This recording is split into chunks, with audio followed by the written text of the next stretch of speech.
កាលពីវីដេអូមុនខ្ញុំបានរៀបរាប់អំពីលោក Erisati ដែលជាអ្នកនិពន្ធតន្ត្រីដែលមានអត្តចរិតដ៏ចម្លែកនិងជាអ្នកផ្ដួចផ្ដើមគំនិតក្នុងការបង្កើត ambient music ដល់សប្តាហ៍នេះពាក្យថា ambient music គឺដាក់ឈ្មោះដោយអ្នកនិពន្ធនៅក្នុងសម័យសតវត្សទី21នេះទេដោយឡែកកាលពី1917លោក Erisati បានដាក់ឈ្មោះតន្ត្រីនោះថា furniture music គោលគំនិតក្នុងការបង្កើតតន្ត្រីនេះគឺគាត់គ្រាន់តែចង់ឲ្យតន្ត្រីនោះក្លាយជាគ្រឿងសង្ហារិមមួយសម្រាប់លម្អដែរដោយយើងចង់ស្ដាប់ក៏បានមិនស្ដាប់ក៏បានដូចនឹងឈ្មោះដែលគាត់បានដាក់អញ្ចឹងវា copy តន្ត្រីទូទៅដែលទាមទារការយកចិត្តទុកដាក់ក្នុងការស្ដាប់មានម្ដងនោះនៅក្នុងកម្មវិធីវិព័ន្ធសិល្បៈលោក Erisati បានប្រាប់អ្នកចូលរួមទាំងអស់គ្នាថាមិនបាច់ចាប់អារម្មណ៍ជាមួយនឹងការប្រគំរបស់គាត់ទេអ្នកទាំងអស់គ្នាធ្វើសកម្មភាពអ្នកទាំងអស់គ្នាតទៅដូចជាញ៉ាំអីចឹងទៅក៏ប៉ុន្តែនៅពេលដែលលោក Erisati ចាប់ផ្ដើមប្រគំភ្លាមគឺទស្សនិកជនទាំងអស់បានចាប់ផ្ដើម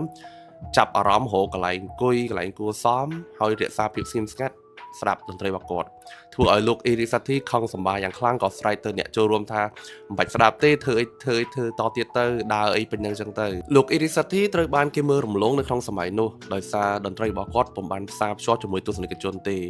ហើយនៅសម័យនោះអ្នកដែលល្បីផ្នែកនិពន្ធតន្ត្រីគឺលោក Richard Wagner ក៏ដូចជាលោក Johannes Brahms ហើយលោកទាំងពីរនាក់ហ្នឹងគាត់មានរសនិយមមនោសញ្ចេតនាខ្លាំងហើយ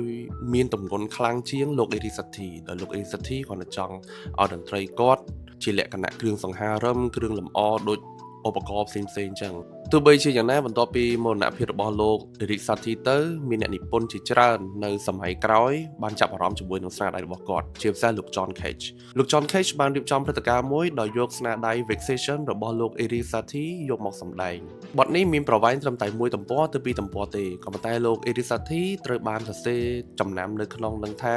លេងចំនួន840ដងដូច្នេះលោក John Cage បានរៀបចំព្រឹត្តិការណ៍នេះឡើងហើយ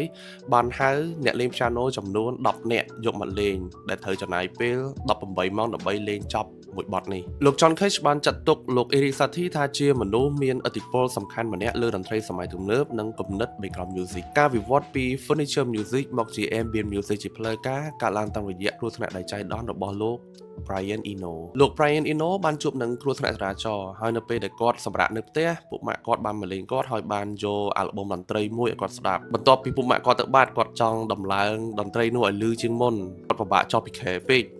អញ្ចឹងក៏គាត់ទ្រាំស្ដាប់នឹងអាភ្លេងតិចៗហ្នឹងជាមួយនឹងទឹកភ្លៀងធ្លាក់ពេលនោះហើយគាត់បានរកឃើញថាតន្ត្រីមិនចាំបាច់បើកឲ្យលឺខ្លាំងជាងបរិស្ថានជុំវិញខ្លួនគាត់ទេវាក៏គួរតែជាសំឡេងដែលលាយឡំជាមួយនឹងសំឡេងបរិស្ថានផងដែរនៅក្នុងឆ្នាំ1978លោក Brian Eno បានបញ្ចេញអាល់ប៊ុមតន្ត្រីមួយមានឈ្មោះថា Music for Airport វាត្រូវបានក្លាយជាសេចក្តីប្រកាសនៃ ambient music គាត់បានបង្កើតអាល់ប៊ុមតន្ត្រីឡើងបន្ទាប់ពីគាត់មានបទពិសោធន៍មិនល្អនៅពលិយន្តហោះ Cologne Bonn ប្រទេសអាល្លឺម៉ង់គាត់មានអារម្មណ៍ថាតន្ត្រីដែលបានចាក់ដោយក្រុម Muzak នៅក្នុងសម័យនោះមានលក្ខណៈរំខាននិងព្យាយាមបិទបាំងភាពភ័យខ្លាចដោយបង្ខិតបង្ខំអារម្មណ៍អ្នកស្ដាប់គាត់ចង់បង្កើតតន្ត្រីដែលជួយឲ្យអ្នកដំណើរមានអារម្មណ៍ត្រជាក់ស្ងប់បើទោះបីជាគាត់ស្ថិតក្នុងស្ថានភាពបែបណាក៏ដោយក្រោយមកពលិយន្តហោះ LaGuardia នៅក្នុងទីក្រុង New York បានយកអាល់ប៊ុម Music for Airport ទៅចាក់ជូនអ្នកដំណើរមែននៅក្នុងឆ្នាំ1980ទោះបីជាលោក Brian Eno និងលោក Erisati រស់នៅក្នុងសម័យខុសគ្នាក៏ប៉ុន្តែអ្នកប្រវត្តិសាស្ត្រតន្ត្រីនិងលោក Brian Eno ខ្លួនឯងផ្ទាល់ទទួលស្គាល់ថា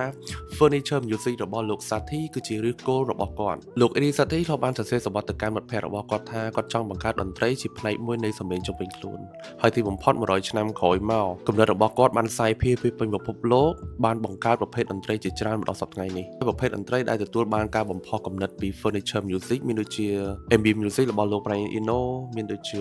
drone music ជាតន្ត្រីចាក់តាមផ្សារទំនើបដែលធ្វើឲ្យអារម្មណ៍អ្នកទិញពូកញ្ជ្រោលជាតន្ត្រីបែបពាណិជ្ជកម្មហើយនឹងប្រភេទតន្ត្រីមួយដែលគ្រប់គ្នាតែងតែស្ដាប់នោះគឺ Lo-fi music ក៏មានការបន្ថែមនៅ Lo-fi hip hop អីផងដែរអរគុណអ្នកទាំងអស់គ្នាសម្រាប់ការទស្សនាតាមដានវីដេអូមួយនេះពីដើមរហូតដល់ចប់សង្ឃឹមថាបងប្អូនទាំងអស់គ្នានឹងពេញចិត្តហើយជួយចុច follow និង share វីដេអូមួយនេះផងដែរអរគុណច្រើន